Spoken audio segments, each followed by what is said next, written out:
आपको कुछ ग्राफिक्स के माध्यम से समझाते हैं। इजरायली डिफेंस फोर्स का फोकस अब उत्तर गाजा है। कैसे? क्योंकि इजरायली डिफेंस फोर्स लगातार इसी बात पर फोकस कर रही है कि नॉर्थ गाजा में कैसे दाखिल हुआ जाए। उत्तर गाजा में क्षमता से कम आक्रामक हमास है और हमास आईडीएफ को गाजा सिटी में बढ़ने दे रहा है। ये एक बहुत बड़ा सवाल है कि अब कैसे इजराइल की सेना काम करेगी। समीर जी हां, गाजा सिटी में आईडीएफ पर भीषण वार करेगा हमास। उत्तरी गाजा खाली कर चुके हैं हमास के लड़ाके। ये बड़ा विश्लेषण, बड़ा आकलन सामने आया है। सुरंगों के रास्ते दक्षिण गाजा पहुंच गए हैं हमास के लड़ाके, यानी ऐसी सुरंगें भी बनाकर रखी गई थी जो नॉर्थ गाजा से सीधे साउथ गाजा जाती हैं और उनका इस्तेमाल किया गया है। सही समय आने पर आईडीएफ पर आक्रामक प्रहार किया जाएगा हमास के लड़ाकों की तरफ से। ये आकलन कितना वाजिब नजर आता है।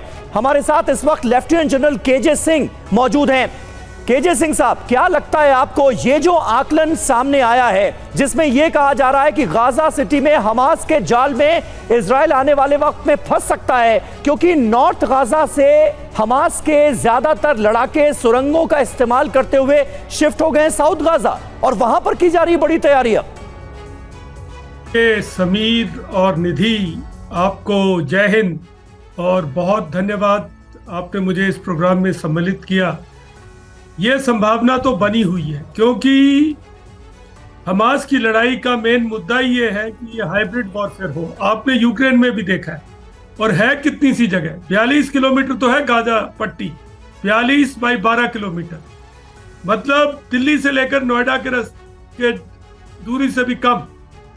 ऐसी हालात में हमास चाहता है कि आईडीएफ इसमें हाइब्रिड वॉर में फंस जाए।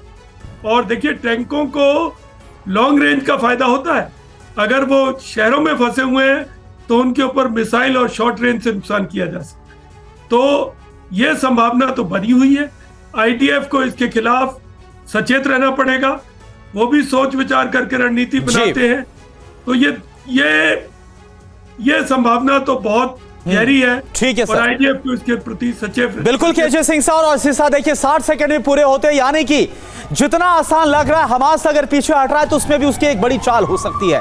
अब देखिए एक और बड़ी खबर वेस्ट बैंक से। वेस्ट बैंक के जैनिन में इजरायली सेना पर हमला हुआ। इजरायली सेना के बुलडोजर पर बमबारी की गई है। तस्वीरें आप देखिए।